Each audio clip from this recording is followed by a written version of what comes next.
Your thoughts have the power to determine your actions.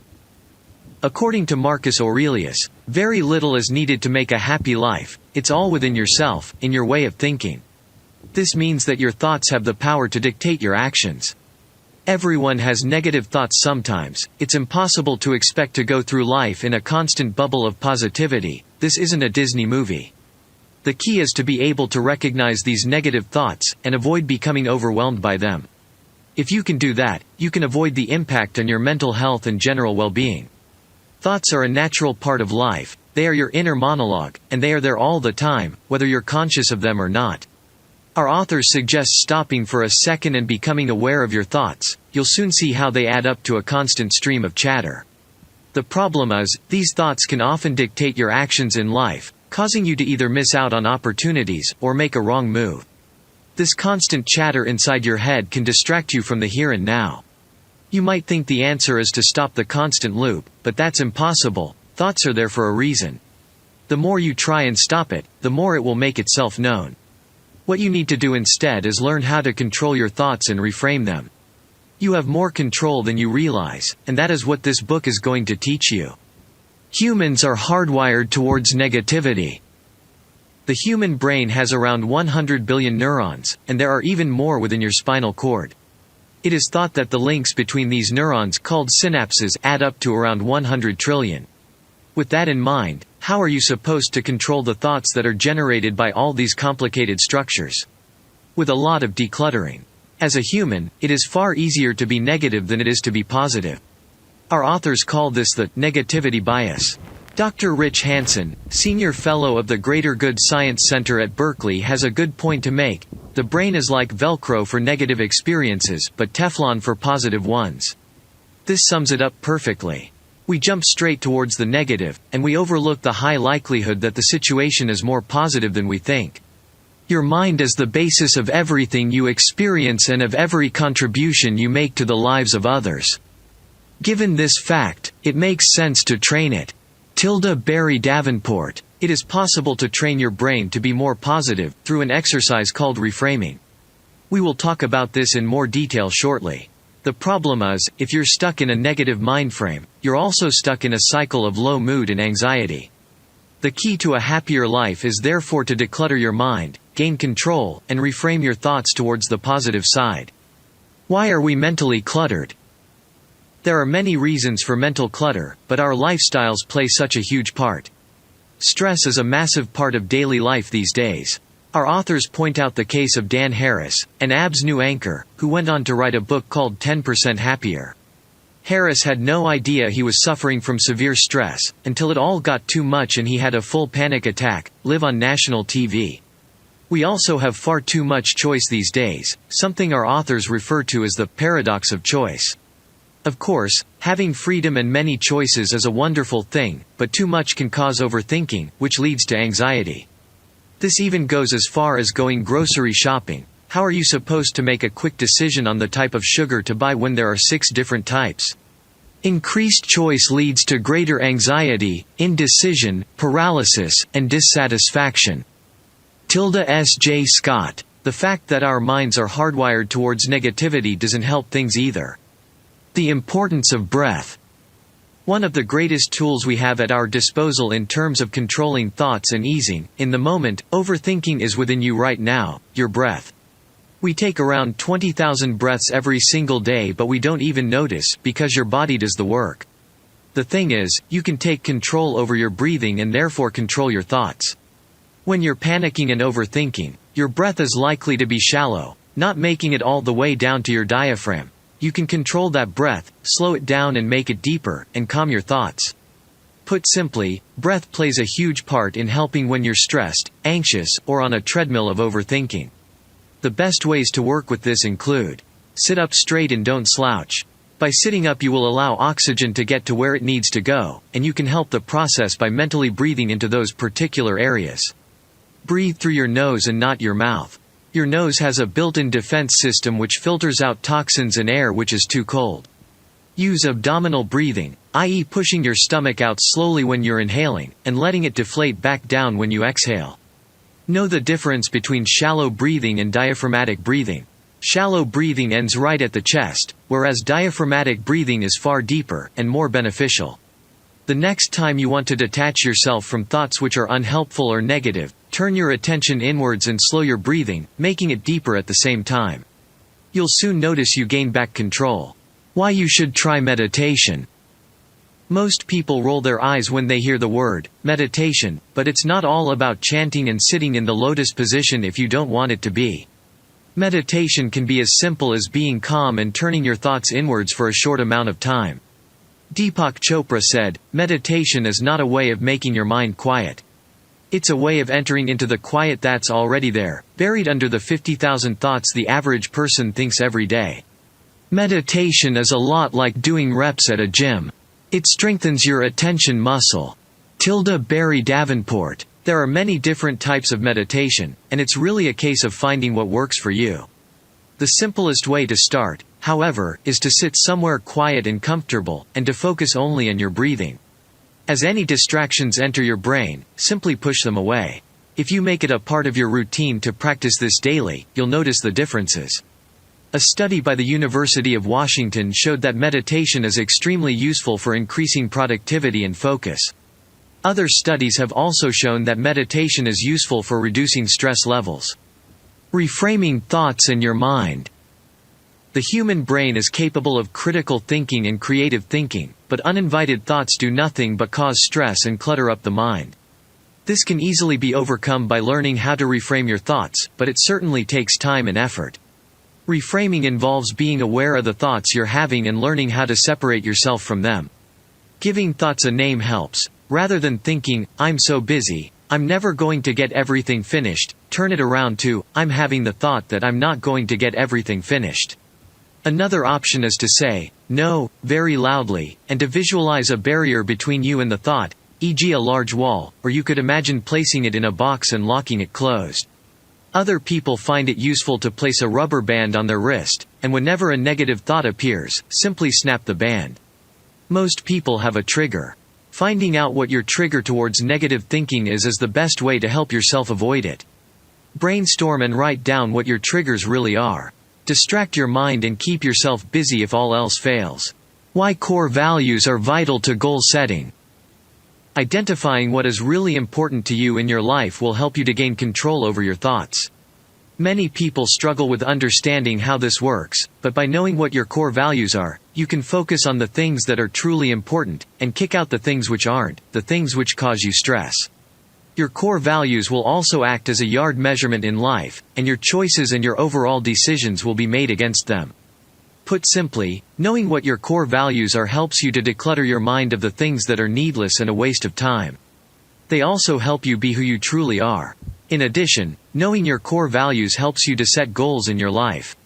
Without goals, we drift from place to place, without really ever achieving anything, and without really knowing what true happiness feels like. Having goals doesn't mean that you're living in the future, because we all know that having our heads a few years in front of us is a fast track toward not being present in the here and now. Without goals and plans, life is going to happen anyway. The difference is, when you have plans you have a greater chance of getting to where you want to be. Of course, there is a difference between thinking about the future and making plans, and worrying about it needlessly. As Abraham Maslow, a famous psychologist, once said, "The ability to be in the present moment is a major component of mental wellness." Make sure the goals you set are smart, specific, measurable, attainable, relevant, time-bound. Your goals should also easily connect to the things you love and enjoy in life, otherwise what is the point? With every goal you achieve, you'll feel empowered and more confident, especially when it comes to working.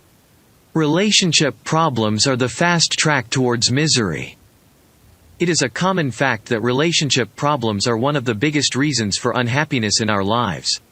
It's impossible to go through life and not experience problems in this area, but if you find that you're constantly running into similar problems with the same person, it's time to assess whether they deserve to remain in your life. Never feel guilty for extracting a person from your life if they cause you constant misery. A long study, called the Harvard Study of Adult Development, found that people who placed focus on relationships and connections within a social circle were far happier and healthier than those who focused more on achievements.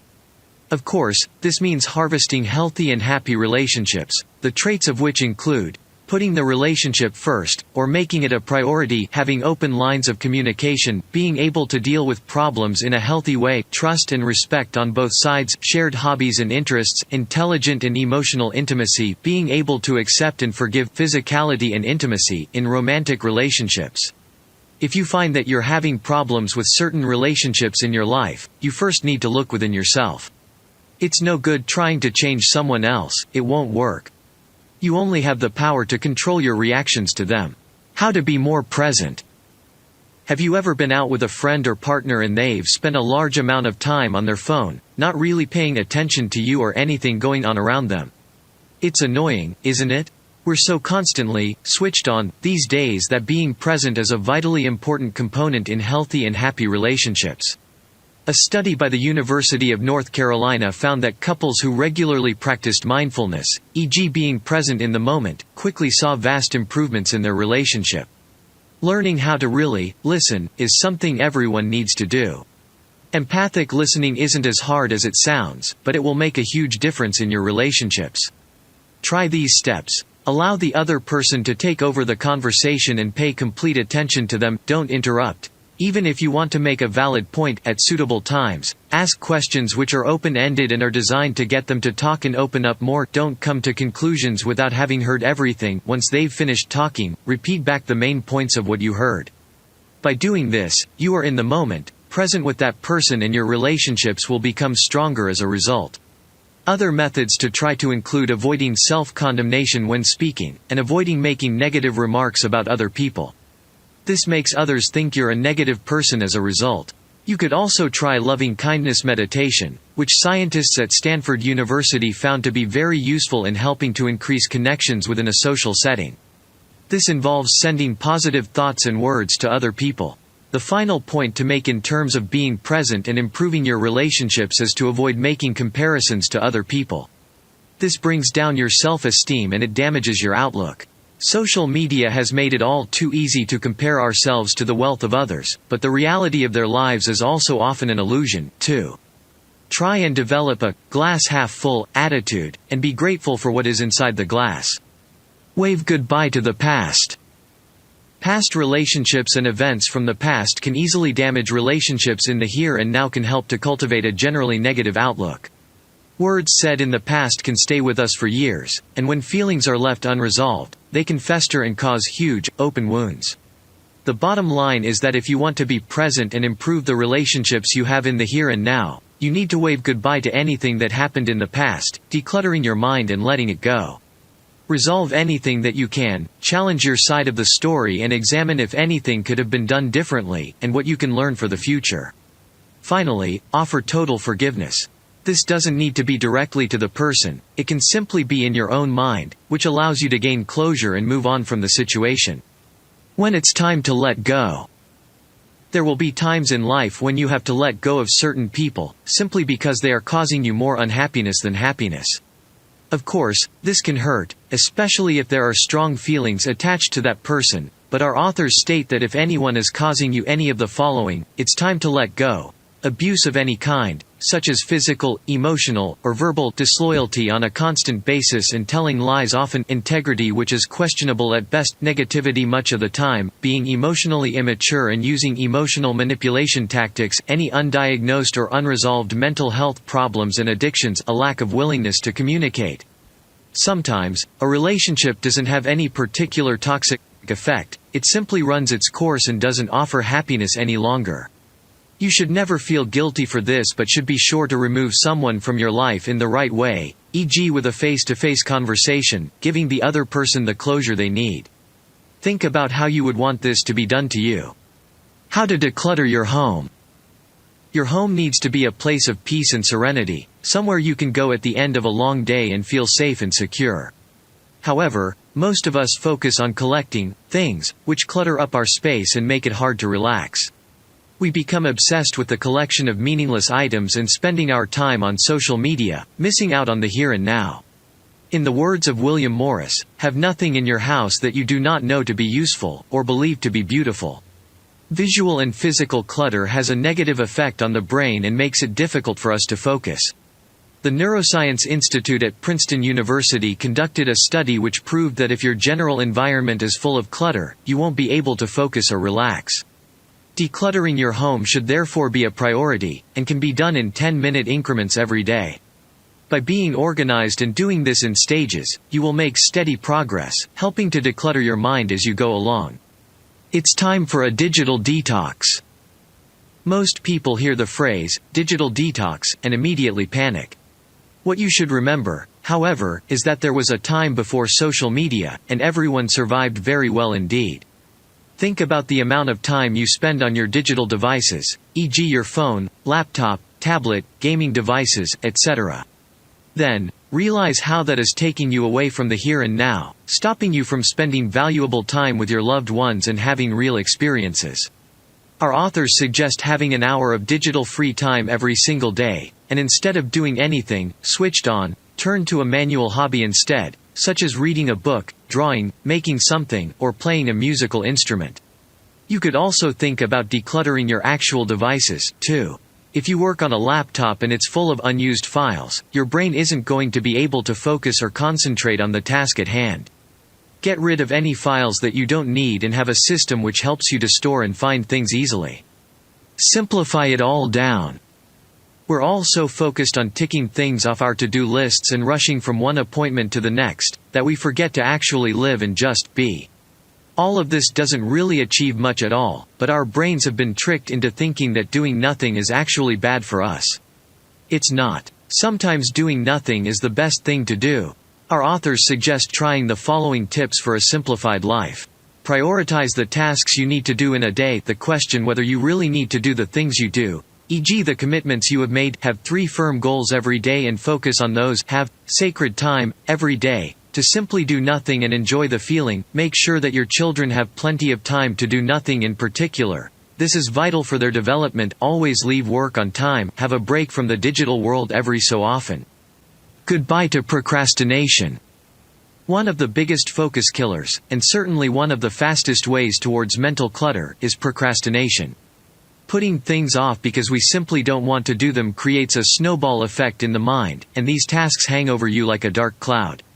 Christopher Parker once said, "Procrastination is like a credit card, it's a lot of fun until you get the bill." If a task needs doing, really needs doing, then get it done and forget about it. No clutter, no stress, no dark clouds. Most of us spend at least an hour every day procrastinating, and when you add that up over a year, that's around 52 full days of work. Think of the things you could actually do with that time. You could learn a whole new language or write a book. To avoid procrastination, make sure that you plan ahead and work out which tasks are the most important. Make sure you have everything you need to complete the task to hand, and take any troublesome distractions out of the equation. You could also try visualization here, e.g. visualizing the feeling of having the task finished, which should spur you on to actually do it. Have some breaks, and then when it's done, reward yourself. That is the best way to get a task done that is prone to causing procrastination. Conclusion.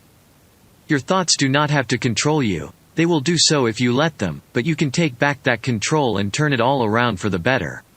Negativity doesn't have to be your go-to setting, and while nobody can be 100% positive all the time, you can reframe your thoughts and become a generally more positive person with the exercises in this book. Being more positive has a huge number of advantages, including greater health and happiness throughout your life, and better relationships as a result. Try this. Write down the things in your life that you are grateful for, and help to cultivate that glass half full mindset. Reframe the negative thoughts you have throughout the day by replacing them with positive ones. Set aside 10 minutes every day to sit and do absolutely nothing.